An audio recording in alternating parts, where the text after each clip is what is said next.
Hey y'all, this is TCA Gaming, and thanks again for watching these videos. It's always appreciated. In this video, we're going to go through some auctions, go through a few things I bought. We're going to open up a few packs, and then I'm also going to talk about a charity poster event. Most of you have probably already heard of it by now.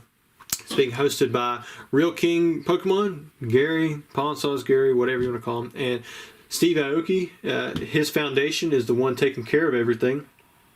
And it's basically signatures from a lot of the big content creators in the hobby, plus Steve Aoki. And it's got a first edition limited printing. There's only 39 copies of them made. And you can actually win one yourself by going to the link down here in the description for the Aoki Foundation.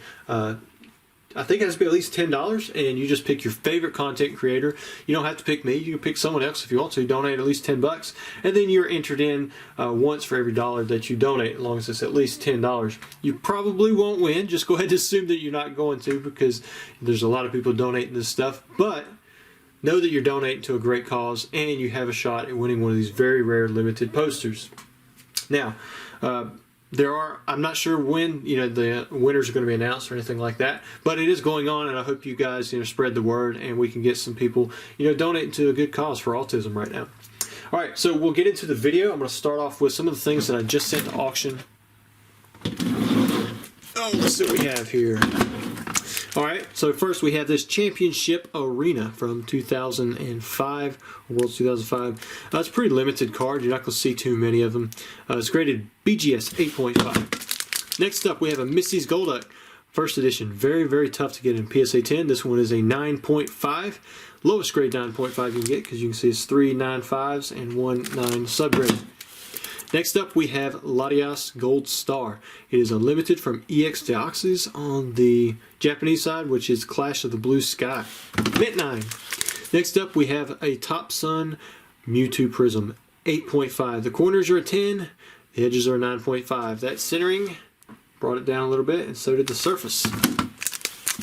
Next up, very tough to find. This is a no-numbered Blueback Pikachu. Of course, I guess I should have said Blueback and no numbered, because if it's no numbered, it's going to be Blueback. It's graded as 7. The surface got a 6.5 and the centering got a 7.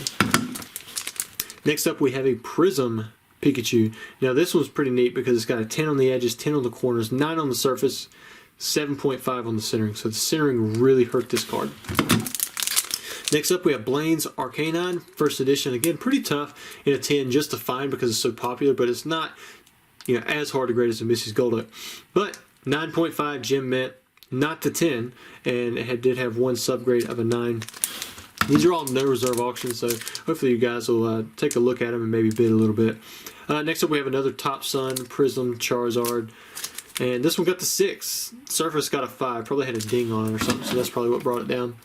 Next up, we have a Blueback Mewtwo, and if you're wondering what I mean by Blueback, there are Blueback and there's Greenback.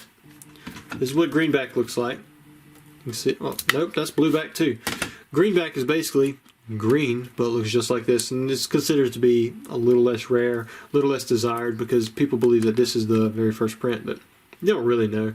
And I think they go with that because the no numbered stuff is always Blueback, and you would assume that they wouldn't have caused that error until after the first printing, or during the first printing, but not after that.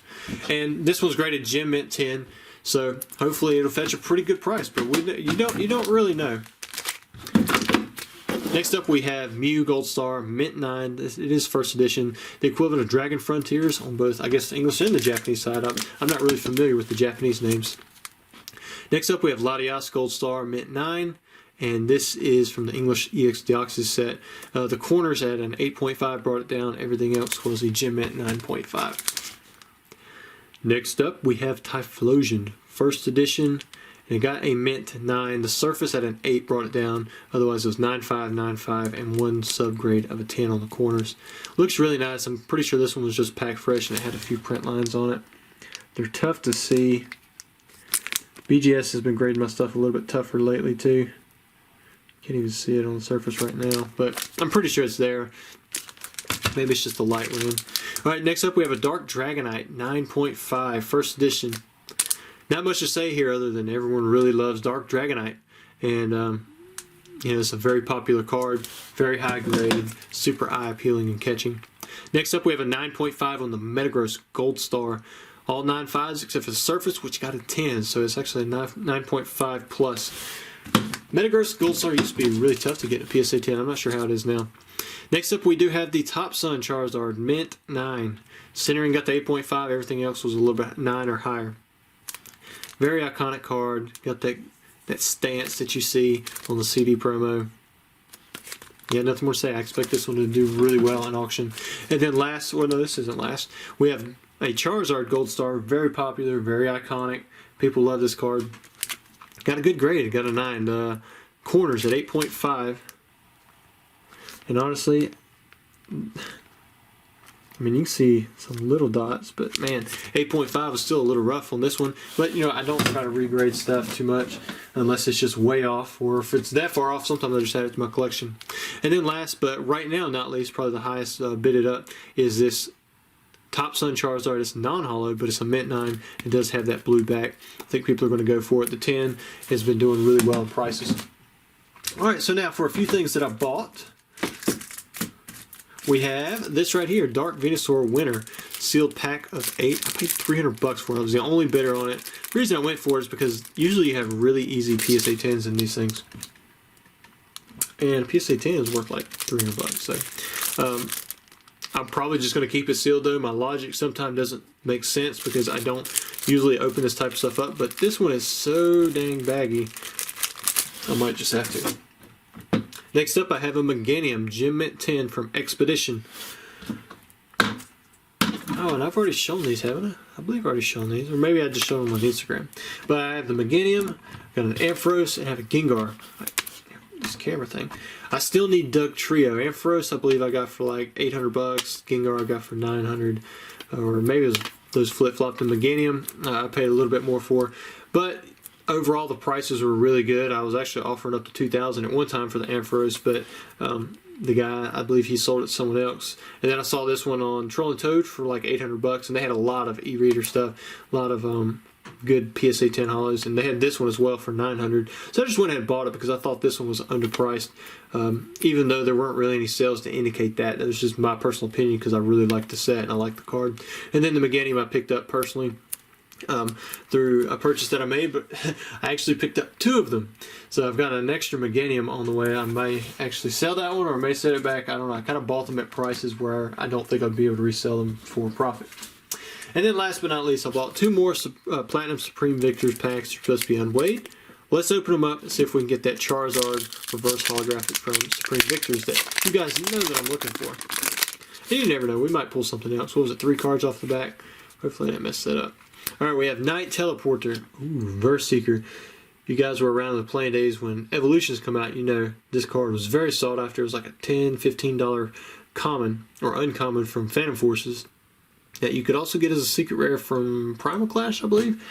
But all of the older versions were, people were going after them, playing them. I mean, Reverse Seeker is just a really good card because you can get any supporter out of your discard pile and basically use it again. So any supporter you've used or that you've sent to the discard pile, this card was that because it is just a trainer. It was an item card. Now we have Chatot, Magikarp, Beldum, Pachirisu, Chimchar, Nincada. Got a Reverse Holo's Floatzel, so we didn't get the Charizard. Maybe we'll get something good back here. And a rare Moltres. You know, there could have been worse on the rare, but I definitely had fun opening up the 1 pack. Now let's see if we can have a little bit more fun opening up the 2nd pack and get us a reverse holographic Charizard. Alright, so we have Palmer's Contribution, Magmar, Wailmer, Chingling, Sandshrew, Bidoof, Rhyhorn, Nincada. Ooh, Cynthia's Guidance. A good trainer, but not the Charizard. And then we finish off with a Crawdaunt G. So 2 duds, but that's okay. We already know it's going to be way out there. Most likely never pull one of these unless I open up several boxes. But I enjoyed it. I hope you guys did too. Thank you for tuning in and for watching. And I'll try to have more videos out very soon.